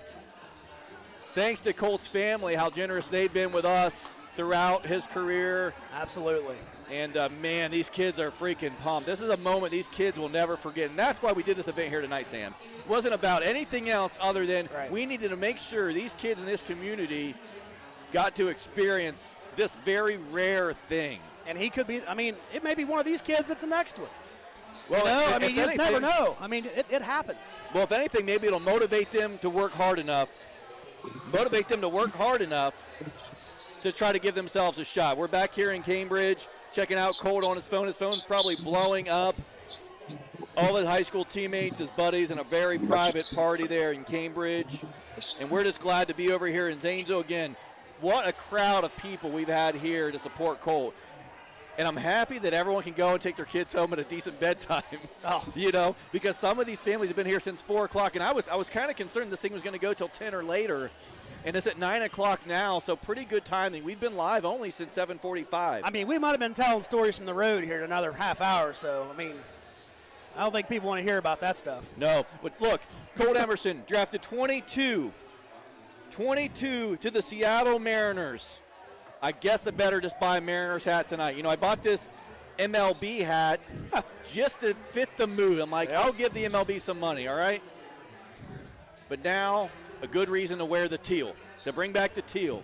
Hey, my good buddy Scott Shogger's down in Myrtle Beach right now. He's a huge Guardians fan. I know he wanted Colt to go to Cleveland. I know it's probably stinging him a little bit, but hey, man, this is the one I can't stress enough. Around here, the stuff just doesn't happen. No, it's super cool. Super cool. Colt Emerson going to the Seattle Mariners, the 22nd pick. Everyone get on Fanatics, order your custom jersey, and let's get all these jerseys all over the Zanesville area. And we'll see when he signs that contract where he's going to end up as far as, you know, the first steps in the farm system and what the expectations are for them. I mean, Sam, was he the second high schooler or third? What did he end up being? Was there any more high schoolers after the shortstop? Hey, to my knowledge, well, yes, he was the second shortstop taken overall. So, At a high school? Yes. All right. So, again, the upside. In fact, you know what? We're going to – Coach Barkley, I love you, and I'm sorry we didn't get to play your whole interview. The timing was bad because Colt got drafted, right? But we're going to play the interview now we did with Colt earlier in the week, and we want you to see it. We want you to see him, and we want you to see what he's all about. So let's bring this up. Let me cut here. Let me find this interview for you. And here's the Guardians pick. All right, let's see what the Guardians take.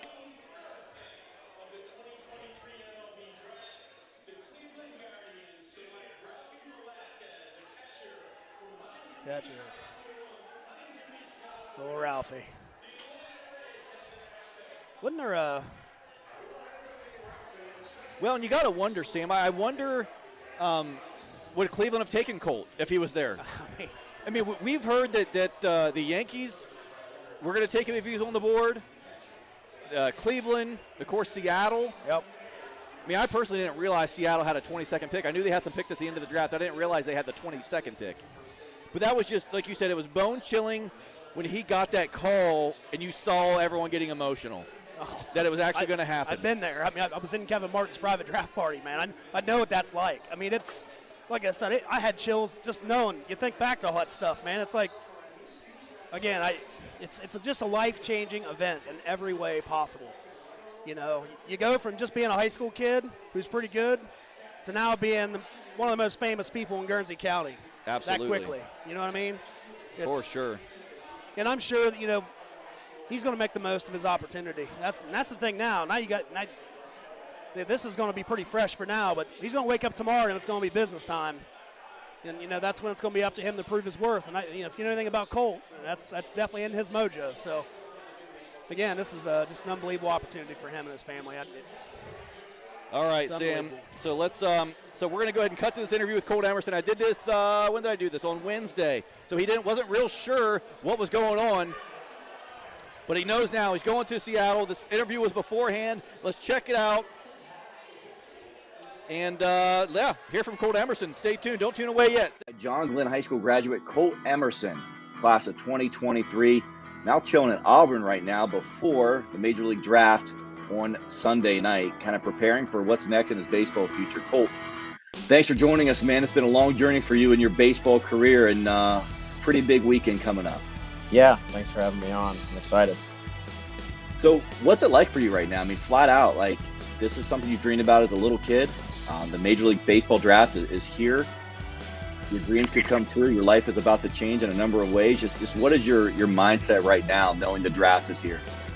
Yeah, I mean, you take it day by day. You know, I'm not like an anxious type, so I just live day by day, keep level-headed like I normally do on and off the field, and you don't really think too much about it. But it's really surreal that it's here and that you worked your whole life to this moment, and now it's here. So it's like a weird feeling. It's really surreal. How did you get here? Like I look back at the pictures your mom sent me of you as just a normal little kid, man, in small town New Concord, just playing the game you love. How do you think you got here? I mean, I know you busted your butt to make this happen, but time goes fast, and you were just playing little league down there in New Concord. You know, it seemed like not too long ago. I mean, have you sat back and thought about how you put yourself in this position and how you got to this moment? Yeah, as far as myself, I mean, I enjoyed playing the game. I mean, if you don't enjoy playing this game, you're not going to make it as far as you really want to. So you really got to love it, and you really got to love the work to put into it. But honestly, besides me, I mean, my parents put me in the position I am today, right? They've supported me financially and emotionally this whole time. And really, I mean, if I didn't have their support through it all, then I wouldn't be where I am today, honestly. Why do you think you're different? I mean, a lot of people have identified you early as someone that just kind of has it. What makes you different? Why is your love for the game different from the other guys who say they love the game? It clearly is different. You're in this position for a reason. What do you think makes you just different, other than a God-given ability and knack, and then you maximizing that potential? Right.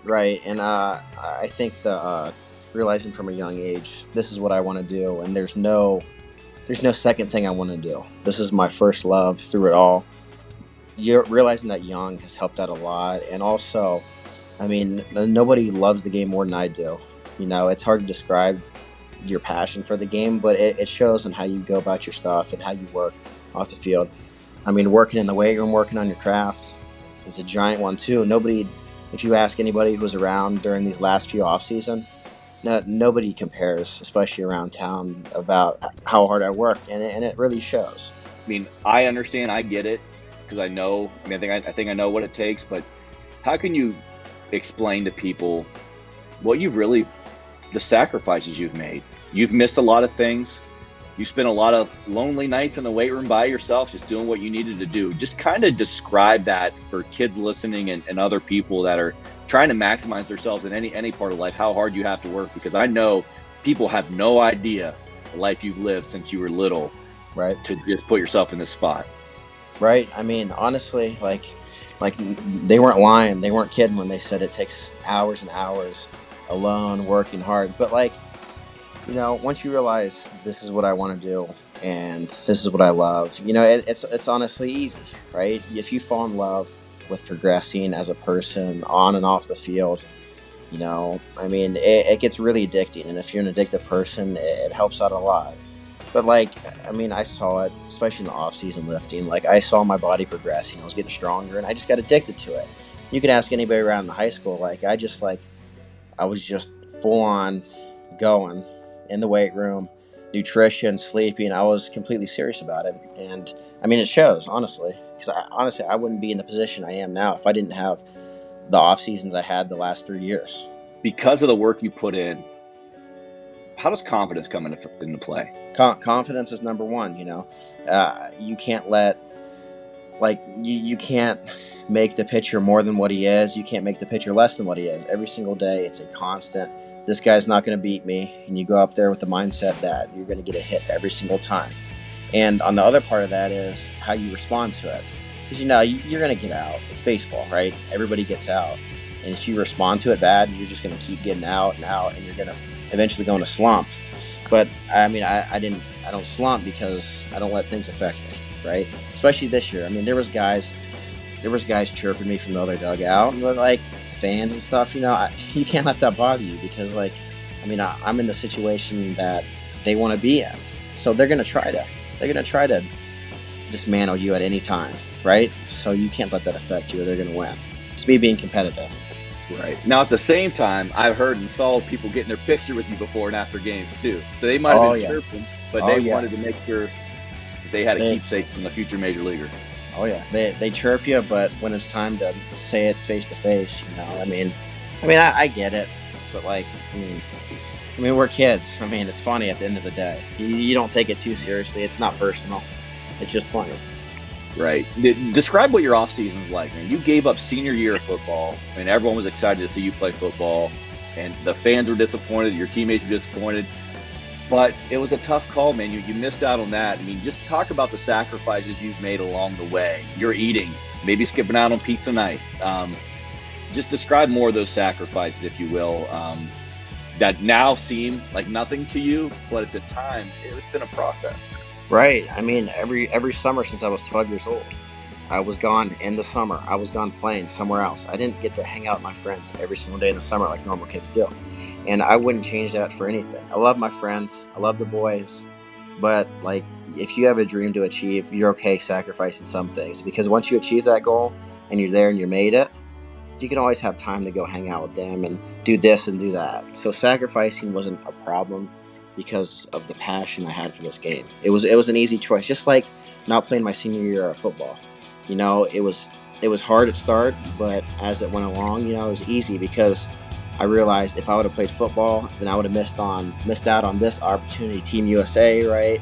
And I wouldn't be in the position I am because I played football. Even though I would have loved to play on Friday nights one last time, but you know, it just wasn't my pathway. So I had to take a mature approach to it and say, you know what, it's okay. It's okay. So I think the difference of what you're talking about, because there's so many kids now, they'll travel and they'll play, and maybe they like it, but from the stories I've heard from some of your former coaches, you just loved it more than any other kid. It really was a true love, and that's just what you wanted to do. I mean, is that hard to explain to somebody? Your parents didn't force you. Colt's just out playing baseball because that's just what he loves to do. How do you explain that? I mean, it either comes naturally or it doesn't. I mean, you can't teach somebody to love something, right? I mean, I just think I was blessed enough to fall in love at a young age, and now it's progressed into this, right? And nothing has changed. My love for the game has only grown. That's all it has. It's only grown. That's super cool, man. Yeah, I mean, I believe it. I mean, you definitely, you're doing all the right things to put yourself in a position to certainly have success. At what point? It's probably been multiple points in your life where this continued to be a reality. But at what point, like, where was like this? It seemed like I got a chance. Like, were you 10? Were you 8? Like, at what point were you starting to stand out where people were just like, there's something about this kid that might make him different? Do you remember that? I've gotten told stories of when I was a T-ball, just like how far I could hit the ball, how I hit the ball, how I swung. But when it came to realization for me, it was like probably 14U when college coaches started coming to games to see me. So that was very surreal, and like, I mean, it was just cool to see people that, I mean, I'm from southeastern Ohio, right? New Concord, Cambridge. So, like, the fact that ACC coaches, SEC coaches were coming to see a kid that lived in Ohio was insane. I mean, right. Yeah, right? I mean, anybody could say that, but really, I mean, it was kind of cool. And now it's sprung to this. It's kind of crazy. Why were they coming? What did they see, and what was identified in you so early that the word got out that this is a kid that should be on your radar as a Division I or professional baseball player? Yeah, definitely my hit tool. Everybody will say I'm the most consistent hitter out of anybody, right? I mean, I have an approach, and I stick to it, and I do my thing, and nothing sways that, and I don't try to do too much. I don't try to do too little. Base hit to left center field every single time. And I mean, that the best hitters in the major league hitters, they're all inside out hitters. They get on base, consistent, right? Those are the best hitters, and that's what a lot of people see in me. Consistent, leader on the field, shortstop, good tools. I mean, yeah. So I know you've kind of done the showcase route here the last month. You visited some major league teams. You showcased for them a little bit. What's it been like to do that? To hit in those parks, to go up there with confidence, smack the ball, and say, you need to take me. Like, what's that been like for you as a kid, dreaming to do it, and then you were out there, and you were, from what I heard, you did pretty well. Yeah, I mean, once you got there, it was like, oh, this is cool. But once you step in that box, you don't think of it as anything more than what it is, just a baseball field, right? And if you make that field look small, man, they're gonna love you. And what I did, every field I went to, I made the field look small. So I mean, I helped myself out a lot, but I didn't change anything. I did what I did. I wasn't trying to hit them out. I was trying to hit line drives, but did they go out? Yeah. Not too bad, man. So obviously a lot is up in the air. You have no idea. You have an idea of where you may go or where you may fall, but what do you think people like about you? If a team takes a chance on you, what do you think why do you think they're taking a chance on you? What is the upside you provide, and what are teams saying they like about you that makes them want to potentially take you? Yeah, 100% my hit tool. The age I am now, I'm 17. I'm still gonna be 17 after the draft. I have nothing but, upwards potential, right? I'm not even a legal adult yet, and I'm hitting balls 400 feet. So honestly, they just see complete upside potential in me, and no matter who it is, that's all you can really see because I'm hammering balls. Guys like hitters first, right? I'm gonna develop home run power, right? So are you confident you could step in there and hit major league pitching and be a pro very, very soon? Do you feel that good about your game? Yeah, 100%. That's awesome, man. Love that. That's just fantastic. Tell me about your family. I think your story is so intriguing because, let's be honest, a lot of people just don't know much about it. You know why? Because your family doesn't talk about it. You don't talk about it. You just go about business, and I just think that's so special and so fascinating. I love your family. I think you guys are unbelievably, almost too humble at times. That's why I want to get you guys on here and talk to you, because I want people to know, one, how special you are, but what you've done to get here. But just tell me about your family and about your family's approach to just doing the right things, and clearly it's worked out for you to this point. Yeah, everybody in my family is really, I guess, conservative on the information they give out, but nothing's really a secret. I'm not a big, all of us are really level-headed people, and honestly, I don't know. It's just it's hard to describe because it's yeah, this is my life, but none of us, we're extremely humble, and if somebody really doesn't ask about it, then we're not really gonna put it out because you don't want people to attract you that only see baseball in you, right? You want people to attract you because you're a great person, you're a great friend, you're a regular person. That's if you ask any of my buddies, anybody around school, they'll tell you I'm just a regular person, right? I'm not big-headed. I don't talk about it. Nope. I'll talk about it if somebody asks me about it, but I treat other people with respect, and they automatically respect me back. It's easy. At the end of the day, man, that's a profession. That's what professionals do. You act professional, and you've carried yourself like that since you were a kid, doing what you do. New Concord, a special place. You grew up playing with your buddies. You guys are a tight-knit group. You went to all the basketball games, supported them. You were at the football games, supporting them. You spent your senior season with them. What's it like having that tight-knit group, that community, and just being a Muskie and knowing that people are going to be able to claim Colt Emerson from New Concord and be pretty proud of that? Yeah, the Giant support system is one of the main things that helps guys like me succeed, right? If you don't have a support system behind you where you can go talk to people or express yourself around people, you're ultimately going to fail. You need to have, and I've got it. I've got a Giant support system. I know I can talk to anybody in Concord about anything. If I need anything, I know people will be there for me, and it's a great feeling to have. You're obviously down at Auburn right now, scholarship, college baseball potential, of course. So what a great opportunity that is, just to be down there and getting started now, just to make sure everything's lined up and ready to go. So that's cool. That's where you're in the Auburn locker room. For those of you watching, pretty neat. I had to ask you, the past week or so we're doing this draft party to kind of get the community involved, and I have bought a ton of your baseball cards on eBay. I'm probably sniping everybody, just getting. How many of those? Tell me about, when did you sign those cards? How many did you sign? Because there are so many out there. Yeah, I signed these cards right before the USA tournament, and I signed 4,000. It took me 3.5 hours to do. It was insane.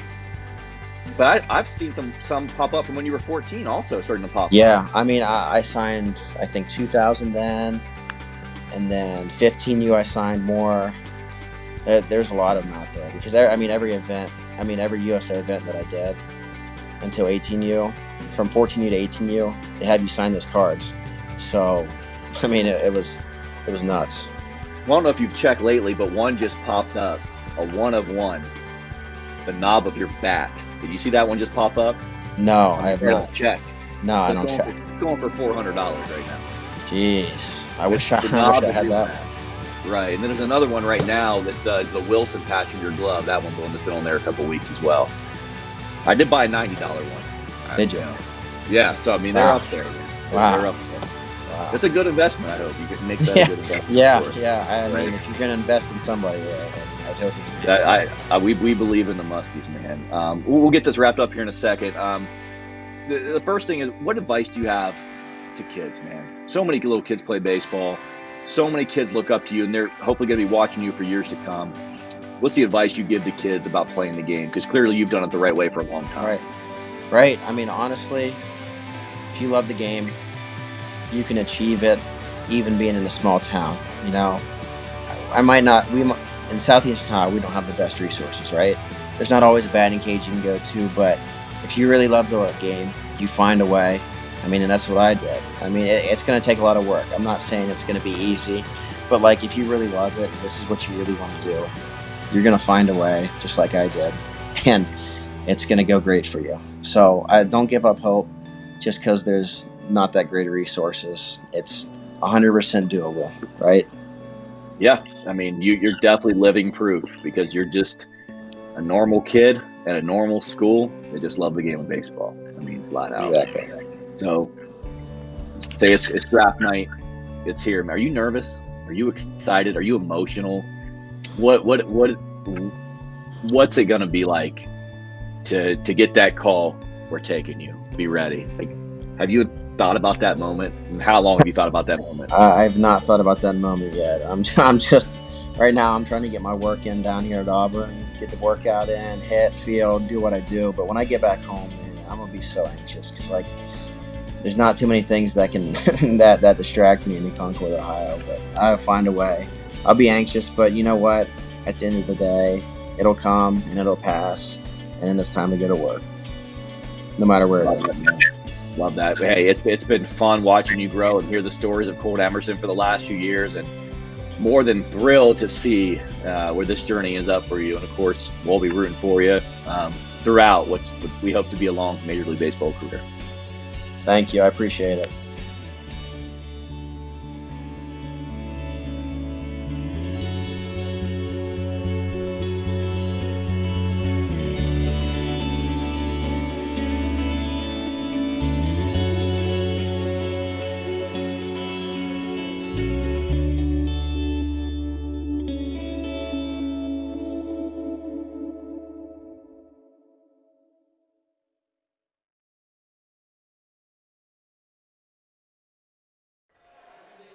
You know, Trouble with the Curve's one of my favorite movies, too. Well, everyone, I really hope you enjoyed that interview with Colt Emerson, and I hope you enjoyed all the different childhood photos that his mother, Stacy, provided us and the amateur videos she shot. It wasn't that long ago that he was playing in New Concord in those oversized uniforms, just another little kid. Yep. He developed into the 22nd pick in the Major League Baseball draft, fitting because he wears number 2 after Derek Jeter, and he was picked 22nd to the Seattle Mariners. So, again, hopefully you enjoyed that video with Colt, the interview with Colt that we did beforehand, and all the photos that were included. The barn is cleared out here as everyone's headed home to kind of come down off that high of witnessing history. We can't talk about it enough, Sam. It was super special. Yep. We thank everyone for watching, but just describe this moment for everybody. Let's just hit on this for a second. I've only got to do this twice, one with Kevin Martin and one with Colt Emerson. Both of them were about as awesome as you could possibly think of. And we're lucky even to have those. Yes. I mean, it's so rare that we've been blessed to have that happen now twice. And, of course, Colt's career is still just starting. But to have those little kids, see them so excited here that the guy they watched at John Glenn High School is forever going to be their favorite player. Yeah, I mean, every little kid that saw Colt play this year, got his autograph, was here at the party tonight, or is sitting at home with their old man watching the game or watching the draft or something. I mean, this is always going to be somebody they can relate to. You know, and if he does wind up making it big and being a real impact player, which as a first-round pick, you're expected to at least be in that conversation. I mean, that's going to be a kid that will forever have fans around this area, no matter where they're from. And, you know, we talked so many times how the MVL is so they stick together. You know, they hate each other when they play, but they love each other when they're not. You know, when it's like you pick on the brother, you're picking on all of us. It's kind of the same way when one of our guys does well, we're all going to support you. So, you know, I think this is just a great night all around. I mean, I got to give you credit, man. You threw this thing together in a week's time. You deserve a lot of credit. Well, I appreciate it, Sam. And we're very lucky to have what you do here to present to people, because before you were around, it would have been just somebody picking the paper up the next day, or maybe seeing it on Wiz late at night. Well, we all try to do our part and to celebrate kids. I mean, that's what our business is about, celebrating kids. That's right. That's what your business is about. Yep. You know, celebrating kids and their achievements. In fact, you're going to have a story coming out talking about everything we just witnessed in the paper. So if you would, please read Sam's article, check it out, and don't be afraid to buy a paper, guys. This is my pitch. It's a couple bucks. It's not much money. It helps keep Sam employed and help keeps us have a local paper. So definitely, if the content's worth it, which it is when Sam's writing it for sure, check it out and spend some money. But again, thanks so much for watching. The event turned out fantastic. Thank you to all of our sponsors. Please patronize these sponsors. I'll be honest, it is not easy getting sponsors all the time. And without sponsors, we can't do certain events. Right. So the most we can do is whether it's our sponsor or someone else's sponsor, they keep doing that because the patronage comes back to them. So our sponsors tonight were the barn here in Zanesville, Florafino's Flowers and Gifts, locally owned. They do an amazing job, and they have everything you would want for flowers or gifts, and they'll take care of you. Give them a call when you need stuff. Shriver's Pharmacy, locally owned pharmacy. They do so much for the community. Go on their Facebook page, and you will see how much Shriver's does for this community. So if you want to support local and someone's going to do a very good job for you, that's your pharmacy. The Muskingum Valley Health Centers, again, they're up-and-comer here in the healthcare industry in Muskingum and the neighboring counties, and they do a great job. They can do all your doctoring, all your medical needs within their facilities throughout Zanesville, Cambridge, Coshocton, McConnellsville. They do a great job. So those are our 4 sponsors for tonight. Super pumped for Colt. Super excited for that. And guess what, guys? I'm from John Glenn High School, so it's a little more special for me. And you wouldn't have known that all night. That shows you how unbiased the young man is. You got to appreciate that at his age. Yeah, at times, I even played baseball at John Glenn. The only sport I played. Wasn't very good, but I had a uniform. All right, and to see what Colt does is just phenomenal. So and we can't stress enough how good a kid we're talking about here. We've said it ad nauseum, but if you don't leave away with anything tonight, this wasn't just a great player that got drafted. This was an outstanding kid from an outstanding family who they'll make sure he makes the right decisions from here on out, because now the second journey just starts. So. Yes. The best role model your kid could have, I promise you that. No doubt about it. Promise you that. And that is right, Sam. So Colt's had a great career. This is a huge moment. Starting tomorrow or whenever he signs that contract, it's back to zero. It's work. It's square one. But I'm confident, and anyone that knows Colt is confident, he's going to put in the work. He believes he can be a major league shortstop. He's not going to give up that position or change position so easily. He believes he can play that position at the major league level. Hey, enjoyed it, man. We do this again next year. All right, we'll see who else we can get out there. We appreciate everybody. Appreciate the barn. Appreciate all of our sponsors. Thanks so much. Thanks to Sam of the Zanesville Times Recorder. I'm Aaron with Storied Rivals. Check out everything we do online. Football season's right around the corner, and you best believe we are really getting ready for a busy fall.